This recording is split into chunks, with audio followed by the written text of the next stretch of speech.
Bueno, buenas tardes a todos y muchísimas gracias por asistir y muchas gracias, Nuria, por la presentación y a la Fundación de Amigos del Prado por confiar una vez más en las limitadas capacidades de uno para participar en este curso anual que este año lleva por título el Antiguo Testamento.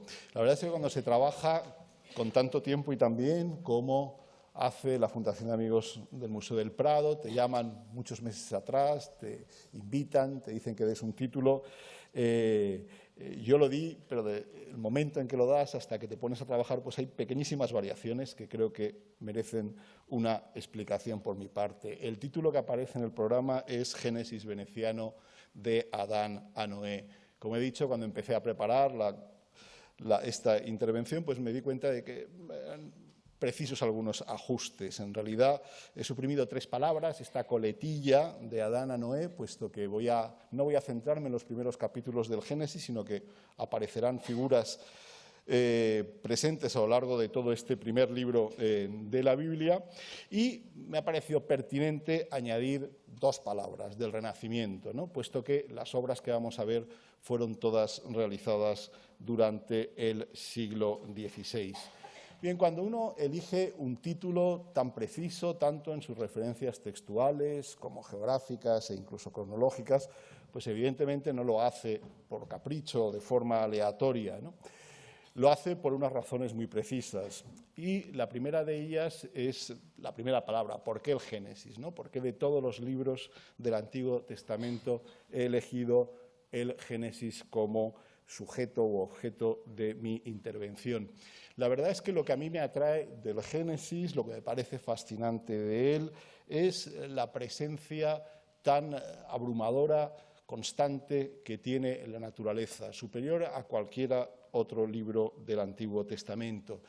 Y una naturaleza que además está en constante evolución, desde las primeras palabras del Génesis, donde se crea la naturaleza por parte de Dios Padre. En primer momento es una naturaleza idílica en el jardín del Edén, un ambiente, un territorio que se va convirtiendo hostil después de la expulsión de Adán y Eva, de nuestros primeros padres del paraíso, y que tendrá momentos tan absolutamente dramáticos, apocalípticos, como el diluvio universal, aparte de esas vastas extensiones por las que transitan en peregrinar personajes como Abraham o como Jacob. Si eso es lo que me atrae del Génesis, creo que lo que me atraía también era la antítesis tan extraordinaria que se produce entre esa naturaleza omnipresente y omnipoderosa que aparece en el Génesis y, por otro lado, el ámbito geográfico preciso donde trabajaron los pintores cuyas obras vamos a ver ahora, que es Venecia, que, como digo, es como la antítesis de ello, es decir, frente a la naturaleza, la creación humana, una ciudad creada de la laguna por la mano del hombre, un auténtico alarde de ingeniería y arquitectura que pasmaba, que maravillaba a quienes la visitaban en el siglo XVI y que sigue produciendo admiración a quienes lo hacen ahora. Y una ciudad también, y ahí está el tercer componente del título, Renacimiento, que en el quicio de los siglos XV al XVI alumbró una manera novedosa, y yo me atrevería a llamar que incluso revolucionaria, de pintar, llevando hasta sus últimas consecuencias la técnica del óleo y otorgando al color una importancia extraordinaria, tanto como configurador de atmósferas como vehículo principal para reproducir la realidad y transmitir emociones al espectador. Es lo que muchas veces se ha llamado pintura tonal. Y, bueno, creo que vale la pena hacer una pequeña explicación de qué se entiende por esta pintura tonal, porque tiene importancia para lo que vamos a contar.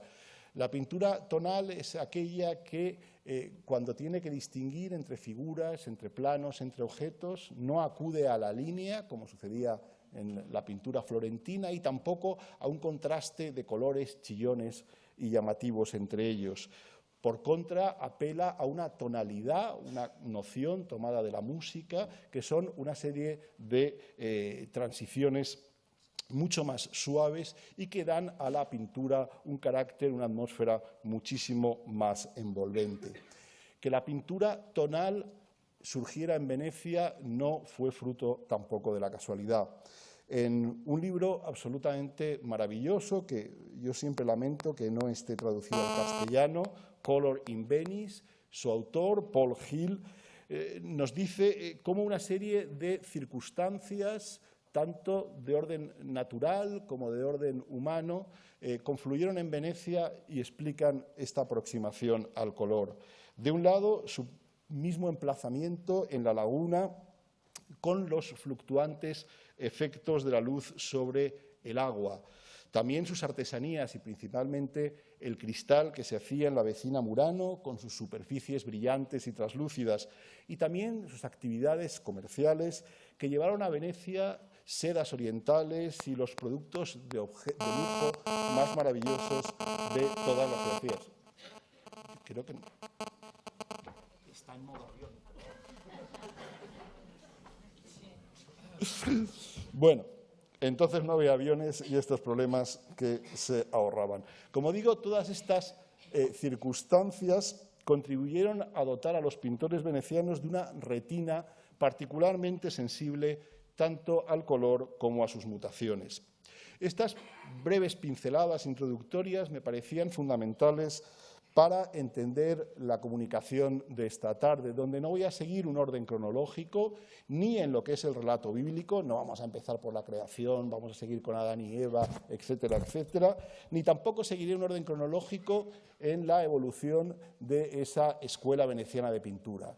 Voy a tratar los temas siguiendo otras ideas, aunque, como veremos, en algunos aspectos la cronología, el preciso momento en que las obras fueron realizadas, pues tenga una importancia notable.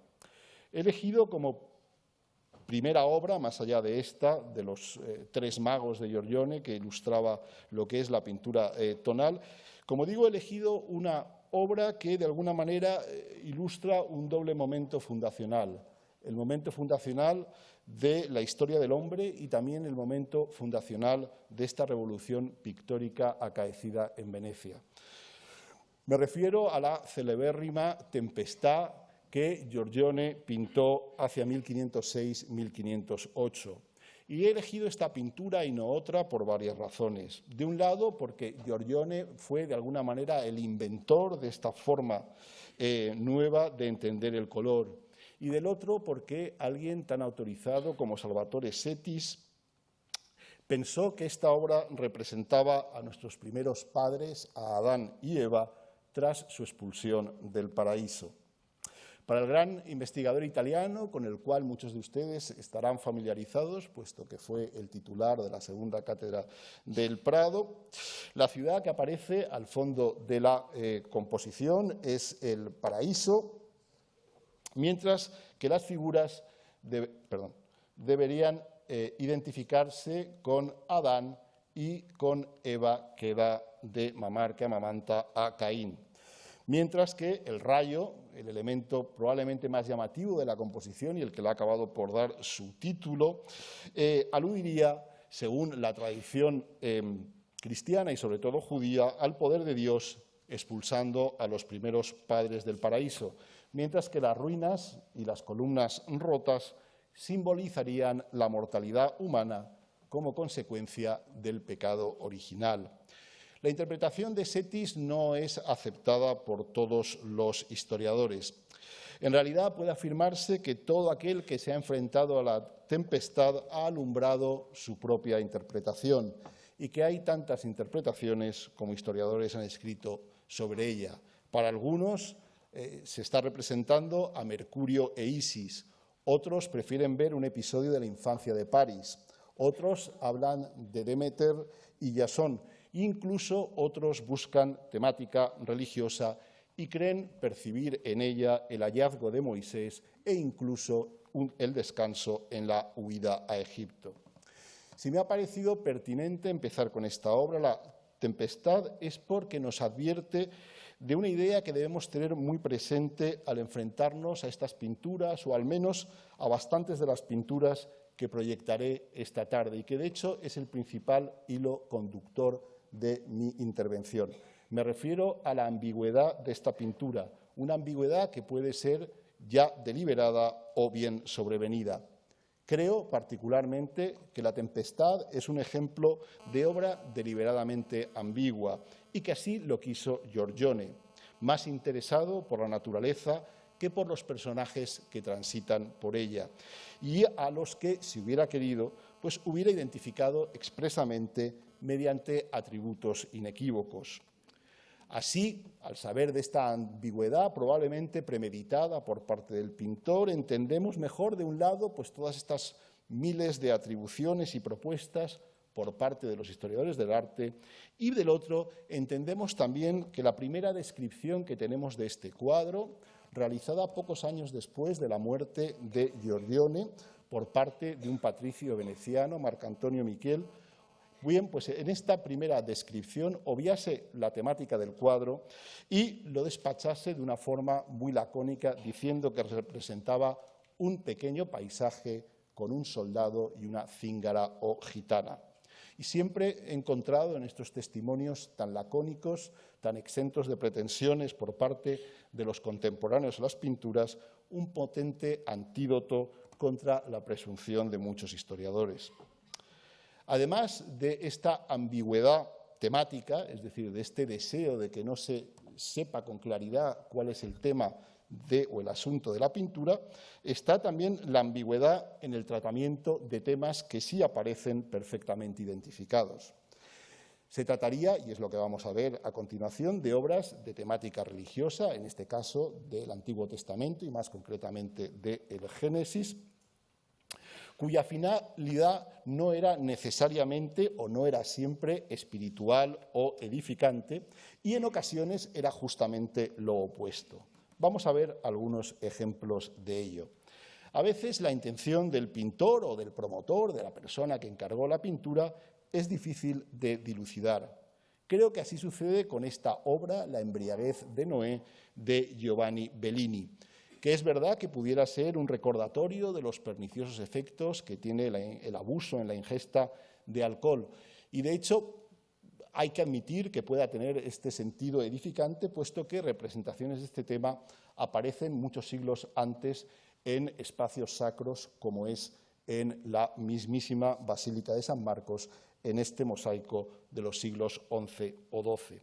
Pero también nos encontramos otros mismos pasajes de la vida de Noé, donde podemos estar absolutamente seguros que el interés de la pintura o el interés de quien lo encargó no era precisamente religioso o sacro. Así sucede, por ejemplo, en Noé y sus hijas. Se mostraba aquí este ejemplo de Palma el joven, una pintura que a nadie se le escapa, posee una intensa y vívida sensualidad. De hecho, es este un tema recurrente que ha servido de excusa a muchos pintores a lo largo de la historia para realizar obras tremendamente eróticas, y el Museo del Prado probablemente posea uno de los mejores ejemplos de ello, y me estoy refiriendo al cuadro de Furini. La utilización de estos asuntos del Antiguo Testamento como excusa para la realización de obras de clara intención erótica fue recurrente en la Europa del 500. Desde la segunda mitad del siglo XVI se multiplican, primero en la Europa del Norte, en Flandes y en Alemania, representaciones de Adán y Eva, de la mujer de Putifar, de Judith, de Susana y de otras heroínas bíblicas, en obras claramente destinadas para el goce privado, mayoritariamente hemos de suponer que masculino. Venecia no fue, por tanto, una excepción, aunque hay que decir que en Italia en general y en Venecia en particular, la habitual visualización de episodios mitológicos por parte de los pintores, algo que estaba mucho más desarrollado aquí que en otras partes de Europa, pues brindaba otros canales para la representación del desnudo femenino. Aún así, no es difícil encontrarnos con obras como José y la mujer de Putifar, de Jacopo Tintoretto, aquí en el Museo del Prado, o Susana y los viejos de Veronés, que sirven para constatar que ni los artistas ni los promotores venecianos fueron insensibles al enorme potencial erótico de estos relatos bíblicos. Susana era, de hecho, un tema particularmente apropiado para esta mirada imbuida de erotismo, pues se trata de un relato bíblico que no solo habla de la desnudez de Susana, sino de su contemplación por parte de unos ancianos lujuriosos. Hay pocos temas mitológicos que puedan rivalizar o competir con este, ni en erotismo ni en invitación a una mirada voyeur y cómplice por parte del espectador. Susana pertenece al Antiguo Testamento, no al Génesis, pero me ha parecido interesante citarlo, como me parece también interesante citar a otra heroína del Antiguo Testamento que no aparece en el Génesis, que es Judith. Y lo es por sus especiales connotaciones en el medio veneciano. Judith, como saben, es la heroína hebrea que sedujo y mató a Holofernes, el general del ejército babilonio que estaba invadiendo Israel. Esta heroína generó representaciones también de indudable carga erótica, y aquí tenemos una debida al taller de Jacopo Tintoretto, también perteneciente al Museo del Prado. Pero, como he dicho antes, en Venecia adquirió unas connotaciones singulares que la distinguen de otros sitios de Europa. Y es que Venecia encontró en Judith una prefiguración de sí misma en su lucha contra el Imperio otomano, que era normalmente asociado a Holofernes. Ello explica la extraordinaria popularidad que tuvo la figura de Judith en Venecia y que muchas veces tenga más bien connotaciones de tipo político e histórico más que religioso o erótico. Los próximos minutos los voy a dedicar a una obra importante del Museo del Prado que yo creo que ejemplifica probablemente mejor que ninguna otra esta ambigüedad en la intención del pintor, pero también en la mirada del espectador, y que al mismo tiempo me permitirá adentrarme en un nuevo asunto. Me refiero a el cuadro de Adán y Eva de Tiziano. Adán y Eva fue una temática relativamente escasa en la pintura veneciana, es decir, se conservan bastantes pocas representaciones de Adán y Eva en Venecia, sobre todo si lo comparamos con otras zonas de Italia y sobre todo con el mundo nórdico. Y en el caso concreto de Tiziano estamos ante la única vez que se enfrentó a este tema. De hecho, es un cuadro bastante envuelto en el misterio. No sabemos bien ni cuándo lo pintó ni para quién lo pintó, pero tendemos a identificarlo con una de las dos pinturas que el Senado veneciano regaló a Antonio Pérez en 1572. Sabemos, por la documentación, que Leonardo Donà, que era entonces el embajador veneciano en España, escribió al Consejo de los Diez. El Consejo de los Diez era el órgano ejecutivo del gobierno veneciano, acerca del interés que el entonces todopoderoso secretario de Felipe II tenía por las obras de Tiziano.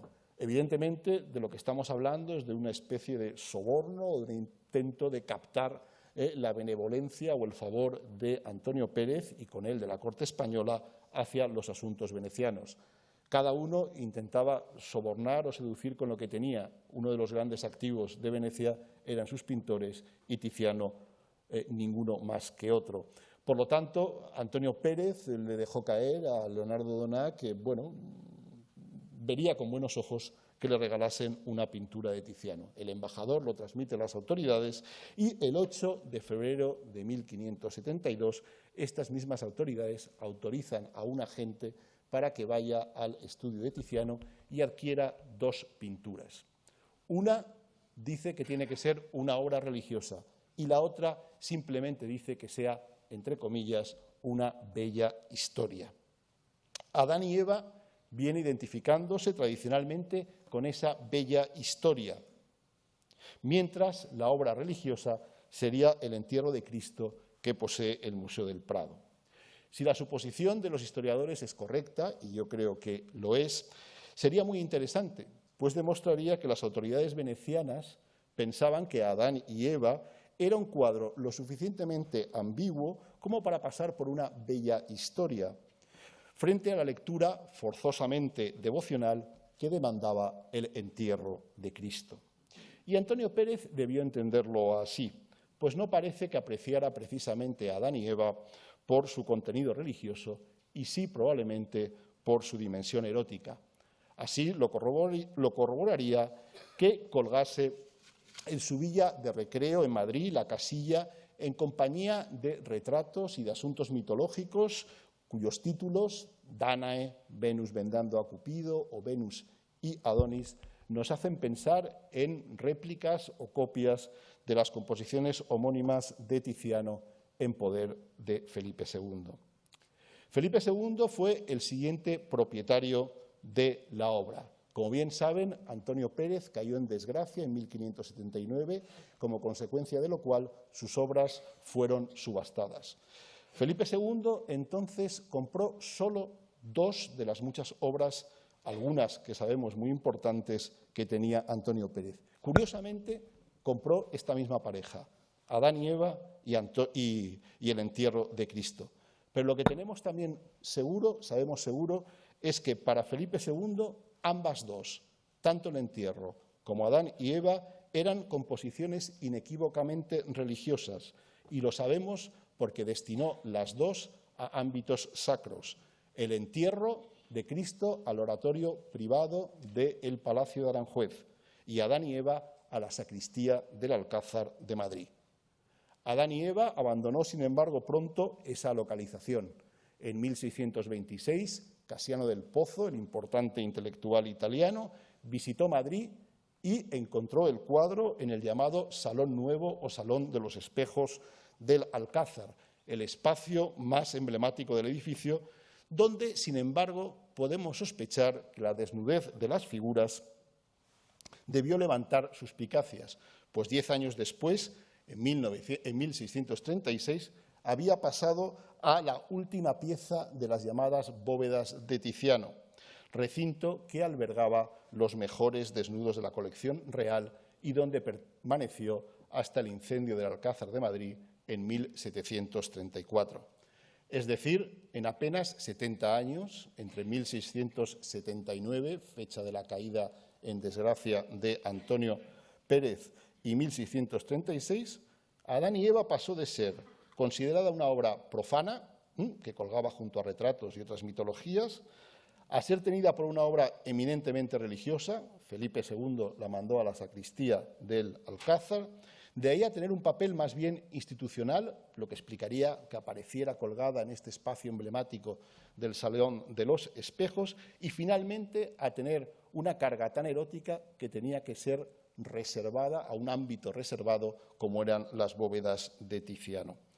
En otras palabras, Adán y Eva ejemplifica como prácticamente ninguna otra obra cómo hay pinturas que admiten múltiples lecturas, a veces incluso antagónicas o encontradas, con independencia de cuál fue la intención inicial de quien la encargó o la pintó. La religiosidad o el erotismo de una misma pintura dependía, en última instancia, de los ojos de quien la contemplaba. Y esto es una de las ideas cardinales de mi intervención de hoy. Adán y Eva de Tiziano me interesa también por otros motivos. Uno de ellos es porque permite adentrarnos en una de las fuentes escritas más importantes con que contaron los artistas plásticos venecianos para representar episodios del Génesis. Me estoy refiriendo al texto homónimo, el Génesis, escrito por Pietro Aretino, un íntimo amigo de Tiziano. De hecho, aquí tenéis el retrato que le hizo y que se conserva en la Frick en Nueva York, y que fue publicado por Francesco Marcolini en Venecia en 1538. El eco del libro de El Aretino en la pintura de Tiziano se percibe de diversos modos, a veces en su más estricta literalidad, como sucede con la descripción que hace del rostro de Eva en el momento de su diálogo con la serpiente, que tiene un correlato muy preciso en la pintura de Tiziano. Así describe Aretino los labios de rojo intenso de Eva y sus dientes blancos como perlas. Dice: «Le labbra di più ardiente vermiglio che quelle di cui fiammingiano le rosate dell'aurora e balenando il lucente delle perle que en minutísimo ordine la cerchiavano la boca. Es decir, estos labios rojos como el vermellón que rodeaban la boca donde aparecían los dientes como perlas. Una metáfora muy bella que tiene su correlato en el rostro de Eva en la pintura de Tiziano. Más interesante me parece, sin embargo, otra idea que incluye el Aretino y que fue bastante habitual en sus escritos religiosos, no solamente en el Génesis, y era que invitaba al lector a imaginarse la apariencia de los personajes de los que hablaba recurriendo a esculturas de la antigüedad. Lo hizo, por ejemplo, cuando en el Ecce Homo, que tenemos aquí en el Prado, pues dijo que la figura de Poncio Pilato se asemejaba a la escultura, al busto de Vitelio, una obra muy conocida en Venecia. Y aquí hace lo mismo, aunque dice que la belleza de los cuerpos de Adán y Eva, que al fin y al cabo estaban hechos por el supremo artífice, es decir, Dios superaba, aventajaba en belleza la de cualquier realización humana, incluso las más grandes obras de los estatuarios clásicos, habla expresamente del Apolo en Delfos, es decir, el Apolo de Belvedere, y también de la Venus de Egnido, haciendo, por lo tanto, un paralelismo que, como digo, invitaba a los lectores a visualizar estas figuras. Bueno, abajo lo tienen en italiano, no se lo voy a leer. Y esto es lo que hizo Tiziano, es decir, él también, leyendo el texto de Aretino, se dio cuenta que no había mejor forma de representar la belleza insuperable de los primeros padres que acudiendo a la belleza insuperable de los grandes artistas del pasado. Y, de hecho, los historiadores del arte han detectado una serie de préstamos, por decirlo de alguna manera, que tomó Tiziano de famosas esculturas de la antigüedad. Por supuesto, el Apolo de Belvedere, pero también se ha hablado del Galo moribundo para explicar esa posición inestable de Adán. Para la Eva se ha apelado a la Dirce del grupo escultórico del Toro Farnese, del cual vendría el gesto con el cual toma la manzana, y también se ha hablado de que el contraposto, el grácil contraposto de la figura de Eva, pues procedería del de la famosa Venus de Egnido, expresamente señalada por Aretino en su texto.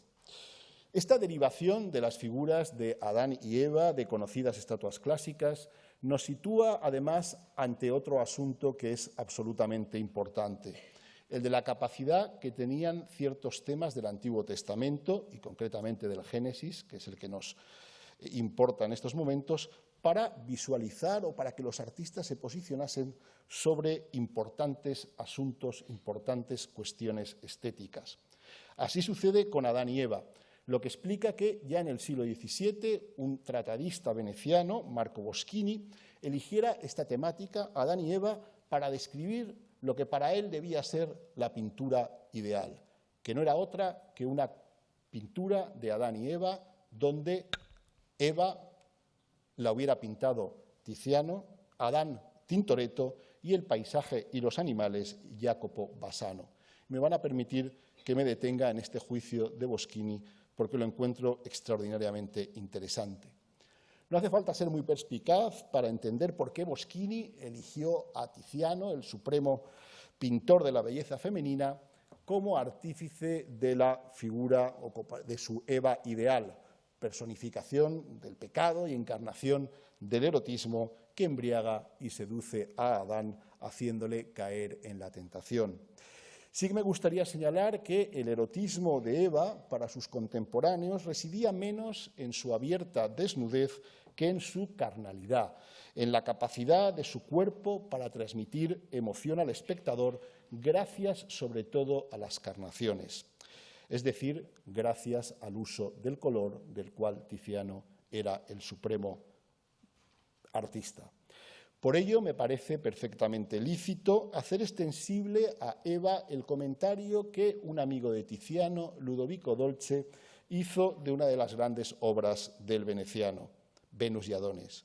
Para Dolce, placer estético y erotismo iban íntimamente de la mano, pues eran los golpes de pincel de Tiziano los que permitían admirar el pliegue de la carne de Venus al sentarse, y eran las milagrosas carnaciones las que otorgaban morbidez a los labios rosáceos de Adonis y a la anatomía de Venus. De tal forma, concluía, que no se encuentra hombre tan agudo de vista y de juicio que viéndola no la crea viva. A ninguno tan enfriado por los años o tan duro por la complexión que no se sienta calentar, enternecer o conmover en las venas toda la sangre. Esto lo decía Ludovico Dolce de Venus, y creo que es bastante pertinente hacerlo extensible a la Eva de Adán y Eva. El contraste, de hecho, entre las carnaciones de Adán y Eva, más oscura la de Adán, más clara la de Eva, da a entender que Tiziano era plenamente consciente de ese contraste, como lo era esa mano extendida que no sabemos si rechaza el ofrecimiento de Eva o, por contra, quiere acariciar sus senos, y que demuestra de cualquier manera la deliberada sensualidad de la escena concebida por Tiziano y las múltiples respuestas que podía generar en el espectador. Y, de hecho, ya vimos que fueron distintas, a veces opuestas, las reacciones que este cuadro generó tras su llegada a España en 1572. La pintura ideal de Boschini, si la recuerdan, incluía también un Adán de Tintoretto. Creo que el razonamiento de Boschini responde al hecho de que los pintores venecianos entendieron a menudo a Adán como un personaje, una figura llena de plasticidad, en movimiento, una figura que utiliza su cuerpo para transmitir sus sentimientos ante el ofrecimiento de Eva, sentimientos que son de duda, que son de rechazo, de miedo, pero también de deseo. El aspecto menos satisfactorio de Adán y Eva de Tiziano es, sin duda, la figura rígida y un tanto alambicada de Adán, lo que explicaría por qué Boschini pensó en Tintoretto, el pintor del movimiento por excelencia, para la figura o para autor de su Adán ideal. Tintoretto pintó varias veces a Adán, como por ejemplo en esta composición de 1560, y la verdad es que obras como esta parecen dar la razón a Boschini. Que Boschini no fue el único que pensó que Tiziano probablemente no fuera el pintor ideal para Adán, o que probablemente porque conociera alguna copia de la composición que hay en el Prado y no le gustó. Que digo que no fue el único, nos lo demuestra otra obra que se conserva en el Museo del Prado y con la que, de hecho, cuelga conjuntamente. Me refiero a el Adán y Eva de Rubens. Es bien conocido la admiración de Rubens por Tiziano, y es también conocido y está documentado que Rubens copió sistemáticamente cuantas obras de Tiziano tuvo ocasión de contemplar. Pero también es cierto que todas y cada una de las copias que Rubens hizo de los cuadros de Tiziano respetaban la literalidad del cuadro de Tiziano. Solo en una ocasión, en esta, no copió de forma literal la composición de Tiziano. Y no lo hizo porque la corrigió, la mejoró. Y evidentemente el elemento donde claramente se aparta la copia o la reinterpretación de Rubens del original de Tiziano es precisamente en esa figura de Adán, que en el cuadro de Rubens presenta una plasticidad, un dinamismo, un movimiento mucho más convincentes que en el cuadro de Tiziano. Finalmente, Boschini creía que en su pintura ideal el paisaje y los animales debía realizarlos Jacopo Bassano. La elección parece de nuevo lógica, puesto que en el particular Parnaso pictórico veneciano a Jacopo Bassano le cupo el honor de figurar como el animalista supremo. Más discutible sería lo de que fuera el paisajista supremo. El juicio de Boschini, por tanto, como en el caso de la Eva de Tiziano y el Adán de Tintoretto, pues respondía a importantes motivaciones estéticas, al elegir a Bassano como autor de los animales y el paisaje de su Adán y Eva, estaba señalándolo como el pintor veneciano más capacitado para pintar, para imitar al natural, algo que en Venecia, a diferencia de Florencia, no tenía por qué tener connotaciones necesariamente negativas. ¿Por qué Jacopo Bassano mostró una sensibilidad mayor hacia los animales y las plantas que sus colegas venecianos, muchos de los cuales sabemos, por los textos de la época, que recurrían a pintores flamencos y alemanes para estos menesteres? En realidad no podemos saberlo con certeza. Es seguro que debió tener un personal apego hacia la naturaleza, pero creo que también hay circunstancias vitales dentro de la vida, perdón por la redundancia, de Jacopo Bassano que ayudan a entender esta peculiar sensibilidad. Permítame una cita. Cuando Yahvé hizo la tierra, nos cuenta el Génesis, no había aún en ella arbusto alguno del campo y ninguna hierba del campo había germinado todavía. Pero tras crear al hombre, y vuelvo a citar, debía buscarle acomodo en un ámbito no hostil y plantó el jardín del Edén, haciendo brotar en él toda clase de árboles deleitosos a la vista y buenos para comer.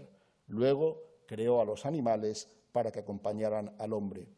Perdonen que les haya recordado un pasaje que creo que todos conocen perfectamente, pero creo que es importante insistir en la extraordinaria capacidad evocadora de estas palabras. Yo creo que pocas palabras escritas han generado tantas respuestas por parte de tantos artistas durante tantas épocas distintas. Artistas que visualizaban estas palabras de acuerdo con su imaginación y también siguiendo lo que eran los principios de la propia tradición pictórica. También los venecianos lo hicieron, pero evidentemente Venecia es Venecia. Todos la conocen, está en medio de la laguna, apenas hay en ella unos pocos árboles, algún animal doméstico y solo los días claros se vislumbran al fondo las montañas. La pregunta lógica es, ¿puede un pintor veneciano representar la naturaleza del mismo modo que puede hacerlo, por ejemplo, un florentino en un ambiente, si queremos decir, mucho menos aislado? La respuesta, lógicamente, es que no. Y ahí es donde probablemente encontremos una explicación plausible al gusto y la sensibilidad de Jacopo para la representación de la naturaleza. Jacopo da Ponte no nació en Venecia, nació en Bassano del Grappa, en la terraferma veneciana, al pie de los Alpes y a unos 90 kilómetros de la capital. Ello en sí no era excepcional.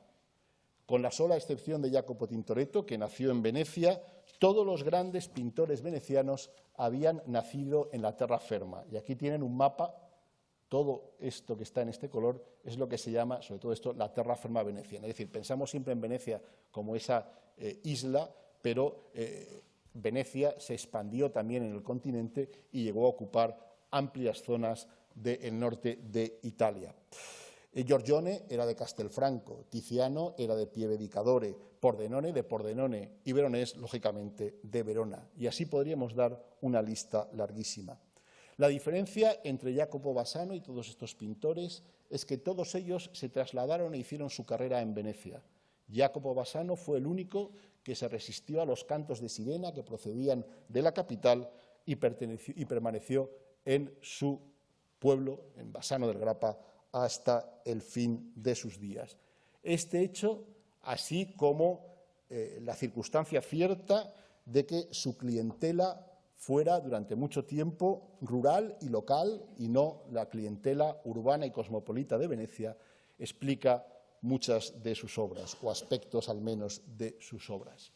Jacopo Bassano es importante porque, a tenor de su ingente producción, fue el pintor del Antiguo Testamento, fue el gran pintor del Antiguo Testamento en el siglo XVI, no solo veneciano ni italiano, me estoy refiriendo en términos paneuropeos. De 1560 en adelante, de ningún otro taller europeo salieron más escenas de los primeros padres, del ciclo de Noé y el diluvio, de los viajes de Abraham, de Jacob o de Moisés. Con independencia de la temática concreta, todas estas obras presentan una serie de características comunes o un planteamiento compositivo muy similar. Todas ellas incluyen multitud de personajes, animales y objetos en tamaño pequeño o medio, emplazados en vastos escenarios naturales. Es más, podemos decir que a medida que va evolucionando su carrera, el paisaje va ganando protagonismo en detrimento de las figuras. De hecho, aquí tienen uno de sus primeros viajes, como se llama, del Antiguo Testamento, el viaje de Jacob de 1560. Aquí tienen otro con la misma temática de unos años posteriores y ven cómo el paisaje va adquiriendo protagonismo, como digo, en detrimento de unas figuras cada vez más pequeñas. ¿Cómo interpretar estas obras? La crítica se ha dividido a la hora de hacerlo y hay distintas interpretaciones más o menos convincentes. Para el gran historiador polaco Białostocki, estas obras reflejan la subordinación del hombre a Dios y a la naturaleza, el fin del estilo heroico del Renacimiento y el advenimiento del estilo humilde, del estilo humilis de la Contrarreforma.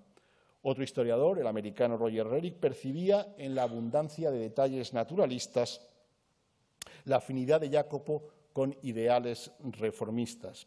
Y probablemente la interpretación más plausible, o al menos aquella que yo encuentro más convincente, proceda de un italiano, Michelangelo Muraro, que propuso relacionar estas composiciones con la conflictiva situación religiosa y política de la terraferma veneciana, es decir, de este parte de las propiedades venecianas que iban más allá de la ciudad, durante la segunda mitad del siglo XVI. Una situación marcada por un recrudecimiento en el antagonismo entre el campo y la ciudad y los ecos de la Reforma protestante. Jacopo, según Muraro, habría sabido plasmar las aspiraciones espirituales de las comunidades campesinas en las cuales vivía y para las cuales trabajaba, en unas obras donde la naturaleza ocupaba el lugar de la historia y el campesino, tradicionalmente excluido o ridiculizado por la alta cultura, cobraba dignidad como figura elegida por Dios, presentando esta humilde simplicidad pastoral con que este crítico que antes he mencionado, Boschini, definió algunas obras, algunas composiciones de Bassano. Esta dignificación del campesinado era novedosa, pero en modo alguno era exclusiva de Jacopo Bassano, y la encontramos, de hecho, en algunos escritores de la época, en concreto Agostino Valier en su Retórica eclesiástica, quien decía que todas estas tareas rurales no debían ser menospreciadas, que tenían una dignidad, y hablaba de que eran labores serviles pero honestas. Paradójicamente, señalaba este historiador, Marcantonio Muraro, el tremendo éxito alcanzado por Jacopo Bassano con estas composiciones en Venecia, donde llegaron, alteró por completo el contenido de estas obras, convirtiéndose, sobre todo de la mano de sus hijos, Jacopo y Francesco, que siguieron el taller familiar, en escenas de género para coleccionistas urbanos y relegando de nuevo al campesino a la condición de figura de género. En unas pocas décadas, los campesinos, destinatarios de las primeras obras de Jacopo, acabaron convertidos en protagonistas de unas pinturas que no consumían. Yo, particularmente, quien me haya oído alguna vez, sabe que soy cada vez más escéptico respecto a lo que creo es una abusiva sobreinterpretación por parte de los historiadores del arte de las pinturas, ¿no?, que convierten cada obra poco menos que una tesis doctoral. Pero creo que Muraro probablemente esté en lo cierto y, sobre todo, creo que su interpretación tiene una ventaja extraordinaria, y es que no contempla toda la producción de Bassano en su totalidad, sino que establece una clara evolución cronológica. No es lo mismo las primeras obras realizadas en ese ambiente rural, probablemente respondiendo a encargos concretos, que obras realizadas de forma prácticamente seriada, destinadas a Venecia e incluso al mercado internacional. Veamos algunos de los ejemplos, ¿no?, de estas obras, de estas aproximaciones de Jacopo Bassano a la temática del Génesis. Y lo haremos por donde empieza la historia, esto es, por el paraíso, que proporcionaba, por supuesto, a Jacopo una excusa arropado por el texto bíblico, para desplegar su aclamada maestría en la representación de animales. Y, de hecho, así se interpretaron durante mucho tiempo sus obras, es decir, como meros escaparates para que el pintor desplegara su talento. Pero los capítulos iniciales del Génesis, hay que admitirlo, también permiten otras reflexiones, sobre todo la relación del hombre con la naturaleza, una relación que discurría en paralelo a su historia de caída y redención a través del trabajo y el sacrificio. Y estos son temas que aparecen no solo en los episodios de los primeros padres, también lo hacen en otros temas muy queridos por Jácopo, como puede ser el de los viajes del Antiguo Testamento o el ciclo de Noé. En el Génesis, la relación del hombre con los animales es jerárquica y está marcada por la subordinación de estos a aquel. Superioridad que quedó reafirmada con el privilegio que le otorgó Dios de dar nombre a los animales. Un hecho que Pietro Aretino, en este libro que antes he mencionado, el Génesis de 1538, asimilaba a lo que era el bautismo. Y aquí ven un tempranísimo fresco también de la Basílica de San Marcos. La pintura más importante que posee el Prado del primer libro del Génesis es la Reconvención de Adán, una obra que hasta hace poco se consideraba de Jacopo Bassano y que ahora tiende a considerarse una obra temprana, precoz, de su hijo Leandro. Esta pintura ilustra un conocidísimo pasaje del Génesis 3, 7, 19 que tienen abajo y que les leo. Abriéronse los ojos de ambos, Adán y Eva, y viendo que estaban desnudos, cogieron unas hojas de higuera y se hicieron unos ceñidores. Oyeron a Yahvé Dios, que se paseaba por el jardín al fresco del día, y se escondieron de Yahvé Dios el hombre y su mujer, en medio de la arboleda del jardín. Pero llamó Yahvé Dios al hombre diciendo: ¿Dónde estás? Y éste contestó: Te he oído en el jardín y temeroso, porque estaba desnudo, me escondí. ¿Y quién te ha hecho saber que estabas desnudo? ¿Es que has comido del árbol que te prohibí comer? Y dijo el hombre: La mujer que me diste por compañera me dio de él y comí. Este es un hombre con valor. Pese a su enorme trascendencia religiosa, es uno de los momentos capitales en el devenir de la humanidad, el momento en que Dios descubre su pecado y lo expulsa del paraíso. Se trata de un pasaje poquísimo representado, no solamente por los basanos, sino en toda la pintura europea. Normalmente aparece el momento en que Adán y Eva son expulsados por el ángel, pero no el momento de este diálogo, de esta conversación entre Dios Padre y Adán. El cuadro, por tanto, recrea el momento en que Yahvé es consciente de que el hombre le ha traicionado, le ha engañado, no ha respetado sus decisiones y procede a expulsarle del paraíso. Como veis, Leandro Bassano en este caso se ajusta con gran fidelidad al texto. Reproduce el diálogo entre Yahvé y Adán de los versículos 9 y 11. Aparece con su ceñidor Adán de hojas de higuera, cubriéndose el pubis, y a Eva semioculta tras un árbol. Y la única libertad que se toma es al situar a Dios Padre en el aire, en lugar de paseando por el jardín, como dice explícitamente el texto del Génesis. Pero hay que reconocerle que es una licencia sumamente eficaz para subrayar la caída del hombre y la distancia, no solamente física, sino también espiritual, que a partir de ese momento se establece entre Dios y el hombre. Mucho más interés que estos episodios primeros del Génesis despertó en Jacopo Bassano otra historia, la de Noé, muy poco representada, a excepción del diluvio, en la pintura italiana del Renacimiento.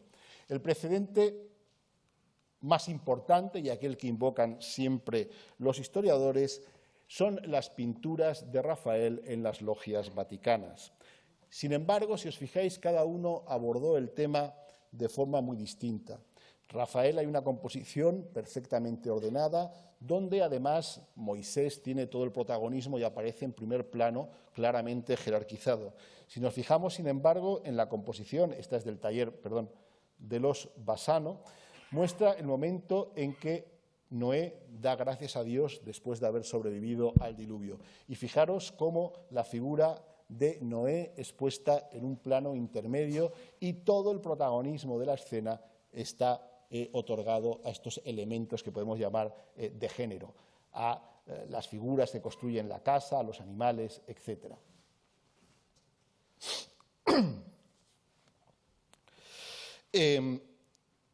Eso explica que las obras, o que haya sido tan difícil y hayan sido los historiadores tan reacios a otorgar a estas obras, como digo, un significado religioso. Hombre, si alguien quiere demostrar fehacientemente la gratitud de Noé hacia Yahvé, pues lo coloca en una posición o hace que el tema sea claramente visible, no así que nos cuesta casi, y la mirada tiene que ir sorteando objetos y animales hasta alcanzar la figura de Noé. Aunque también es verdad que nos movemos en un territorio donde todo es posible y, de hecho, sabemos que una pintura de Jacopo Bassano con la entrada de los animales en el arca colgaba en una capilla en la iglesia de Santa María Maggiore en Venecia. No era esta, no sabemos cuál era, pero os he puesto esta, que es una de las obras más importantes de Jacopo Bassano que se conserva en el Museo del Prado. De nuevo, cómo interpretar estas obras, de nuevo las respuestas que nos ha dado la historiografía moderna. Concretamente, voy a recurrir a un historiador holandés, Bernard Aikema. Aikema decía que hay una serie de paralelismos establecidos que asumía tanto el creyente del siglo XVI como el actual, y es el paralelismo entre las figuras de Noé y Cristo y el paralelismo entre el arca y la Iglesia.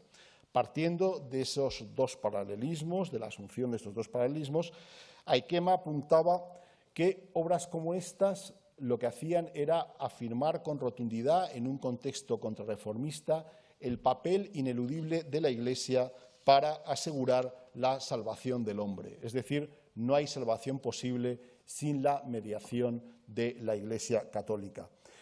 El ciclo, por tanto, las historias de Noé se convertían así en una denuncia, por un lado, de la impiedad del hombre y una afirmación del papel redentor de la Iglesia. Y decía que estas escenas debían ser particularmente atractivas, o por lo menos debían apelar directamente a la conciencia de un campesinado que estaba sumido en recurrentes epidemias, pandemias y crisis de subsistencia que se sucedieron en Venecia y en su territorio en la segunda mitad del siglo XVI. La verdad es que es difícil saber qué tenía Jacopo realmente en la cabeza. Sabemos por su testamento que era un hombre muy religioso. Los primeros cronistas que hablan de su vida, sus primeros biógrafos, dicen que leía la Biblia con asiduidad prácticamente todos los días. Por lo tanto, hemos de suponer que era un hombre religioso. Lo que sí que sabemos es las reacciones que estas obras suscitaron en sus contemporáneos. Son todas de la misma índole y solo me voy a detener en una, pues es la que tiene más consecuencias para la fortuna de Jacopo Bassano en España y, por ende, del Museo del Prado y de sus colecciones. El 21 de enero de 1574, Guzmán de Silva, que era entonces el embajador de España en Venecia, escribía a Felipe II anunciándole que había descubierto a un nuevo pintor, un pintor que no trabajaba en Venecia, pero cuyas obras llegaban a Venecia y él había visto algunas de ellas y que pensaba que podían ser del interés de Felipe II. Y le escribía así en la carta: hay un pintor que vive en un lugar que se llama Bazán y tiene el nombre de su tierra, que en lo que toca al pintar al natural, animales y otras cosas, es muy estimado. He habido un cuadro de la historia de Jacobo, el cual envío a vuestra majestad, porque es una de las cosas mejores que él ha hecho, para que vea vuestra majestad su manera de pintar. Guzmán de Silva acompañó esta carta con un cuadro de la historia de Jacob, ilustrativo del talento del pintor, que hace unos años pues identifiqué con este que hay en el Escorial y que entonces en los catálogos del Escorial se catalogaba como Viaje de Abraham. Unos meses después, el 19 de abril de 1574, Felipe II contesta a Guzmán de Silva agradeciéndole el envío y elogiando la pintura de Bassano. Dice, y repito textualmente, el cuadro de la historia de Jacob también he visto y me ha contentado mucho. Pocas veces en la historia del arte tenemos un momento fundacional tan claro como este. Este es el momento a partir del cual se inicia la fortuna extraordinaria de Bassano en España. Durante los 125 años siguientes, Bassano, Jacopo y sus hijos serán uno de los 6-7 pintores más apreciados en la España del siglo de oro. Muy pocos artistas, Tiziano, Tintoretto, Rubens, Van Dyck, tuvieron mayor fama y disfrutaron más del agrado de los coleccionistas. La correspondencia de Guzmán de Silva y Felipe II nos dice cuáles eran las razones por las cuales eran apreciados. Esa maestría en la representación de animales y de la naturaleza, y desde luego nada dicen de la supuesta hondura o del supuesto alcance religioso de las composiciones. De hecho, es interesante porque Bassano se convirtió en la España del siglo de oro en una marca. Es increíble, cuando uno lee los inventarios de las colecciones españolas del siglo de oro, Bassano es el único pintor que normalmente no solo no se especifica si es el padre o los hijos, es que ni siquiera se especifica la temática de los cuadros. Se dice, otro Bassano, porque cualquiera que leía esas obras sabía inmediatamente a qué tipo de composiciones se refería, es decir, a este tipo de composiciones pobladas de animales, de cacharros, de figuras en vastos escenarios paisajísticos. Como digo, ningún otro pintor, ningún otro, fue conocido solamente por su nombre y obviando la temática de sus obras. Volviendo al lienzo del Escorial que estamos viendo, me interesa destacar que precisamente porque el tema era lo de menos, pues generó confusión. Sabemos ahora que era la historia de Jacob, pero ya digo, hasta hace apenas una década pues colgaba como los viajes de Abraham. Y la verdad es que cuando uno lee los viajes de Abraham y Jacob, tal y como vienen descritos en el Génesis, pues se da cuenta que es que son prácticamente intercambiables. De hecho, pues les leo lo que dice el Génesis 12:6 sobre el viaje de Abraham. Tomó pues Abraham a Sara, su mujer, y a Lot, su sobrino, y todo lo que habían ganado, y el personal de su familia, y la hacienda y ganados que en Harán habían adquirido, y salieron en dirección de la tierra de Canaán y llegaron a ella. Uno, después de leer esto y ver estas obras, pues tiene, yo creo que la fundada sospecha de que los temas en realidad eran intercambiables y que probablemente esta ambigüedad, esta adaptabilidad fue una de las razones del tremendo éxito de los Bassano en general y de esta invención en particular. Sabemos que solo en la década de los 70, de 1570, el taller de Jacopo Bassano llegó a hacer hasta 15 versiones de este cuadro, donde las diferencias son mínimas, pues que el perro en lugar de aquí aparezca aquí o que esta figura aparezca aquí en lugar de hacerlo a la derecha. Cualquiera de las muchas versiones que tenemos del viaje de Jacob, y os muestro una que pertenece al Museo del Prado, atribuida a Francesco Bassano, combinan, como veis, siempre los mismos elementos, a veces repitiendo literalmente las figuras, animales y elementos. De hecho, sabemos que el modo como componía las composiciones Jacopo Bassano era como si fuera una especie de puzzle. Tenían una serie de dibujos de los distintos elementos, de las ovejas, de las vacas, de los cacharros, de bronce, de los animales, de las figuras, y los juntaban y los cambiaban y los iban haciendo así, composiciones que admitían pues, variaciones hasta el infinito. Sin duda, estos eran pasajes del Génesis que propiciaban pues, aproximaciones de este tipo, pero había otros pasajes, otros momentos del Génesis que permitían a los pintores explorar otros territorios. El Génesis es un texto que abunda en elementos de la naturaleza, pero es también probablemente uno de los textos de la Biblia con pasajes de una violencia más exagerada. Y estos brindaban a los pintores venecianos la posibilidad de medirse con sus colegas florentinos y romanos, tanto en el tratamiento de la anatomía como en la representación de la figura en movimiento. Hay dos pasajes del Génesis que son particularmente violentos y propicios, por lo tanto, para que los pintores desplegaran su talento en esta temática. Uno es el episodio de Caín y Abel, el momento en que Caín mata a su hermano Abel, y el otro es el sacrificio de Isaac. Y es curioso cómo estos son de los pocos episodios del Génesis que los pintores venecianos cultivaron con una sospechosa reiteración.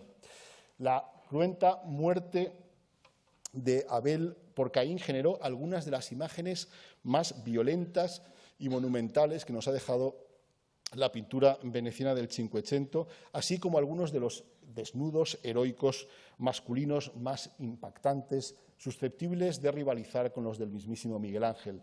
En el caso, por ejemplo, de Tiziano, es evidente y, de hecho, sabemos que su Caín y Abel, hecho para una iglesia veneciana, está realizado justo después de su soyorno, de su etapa en Roma, después de los años 45-46, cuando no solo tuvo ocasión de estudiar a Miguel Ángel, sino también fue sujeto de las críticas de Miguel Ángel y su entorno por su supuesta incapacidad para pintar figuras desnudas, monumentales, en violentos escorzos. Y esto es un poco la respuesta que dio Tiziano cuando volvió a Venecia. Tenemos otros ejemplos del mismo tenor por parte de Schiavone o por parte de Jacopo Tintoretto.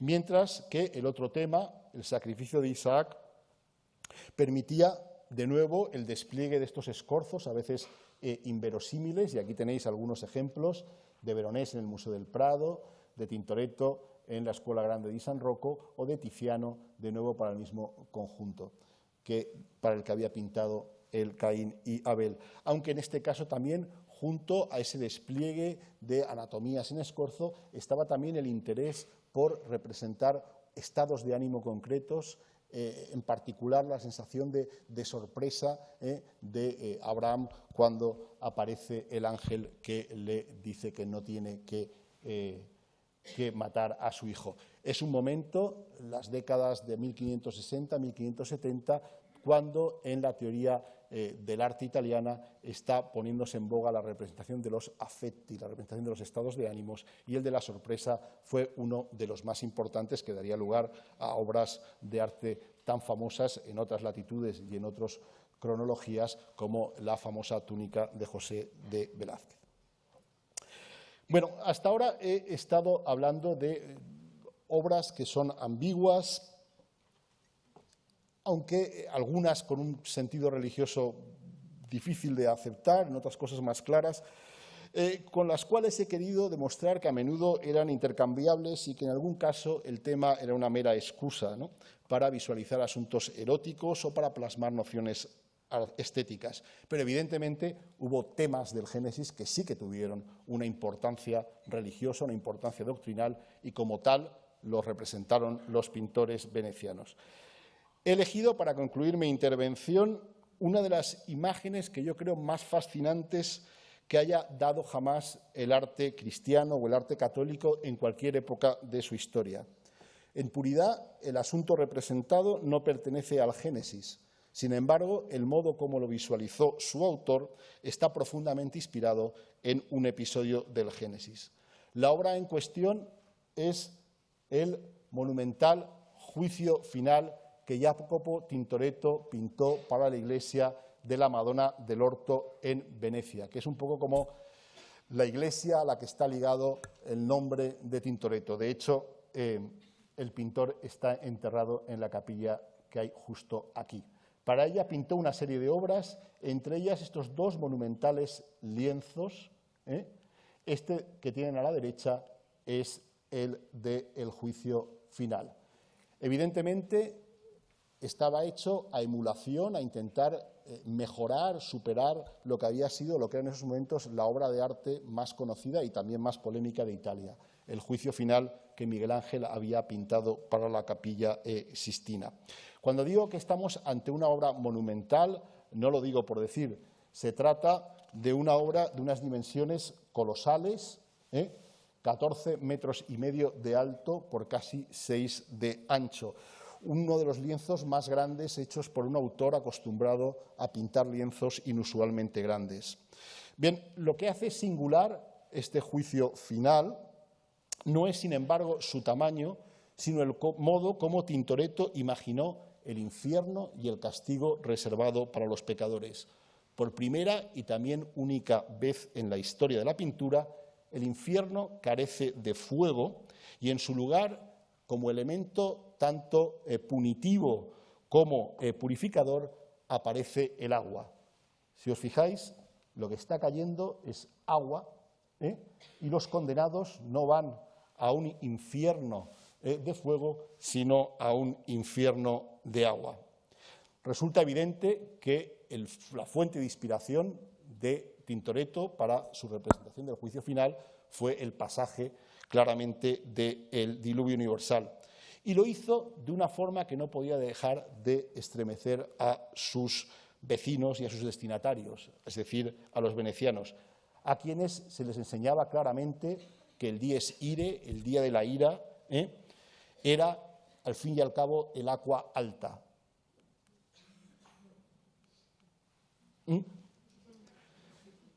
La obra, como digo, es de una originalidad extraordinaria porque la grandeza que tiene, la invención absolutamente, intuición extraordinaria de Jacopo Bassano es ligar el destino de la humanidad y el de la ciudad que habitaba, que quedan así unidos los dos para siempre en la vida y también en el más allá. Muchas gracias.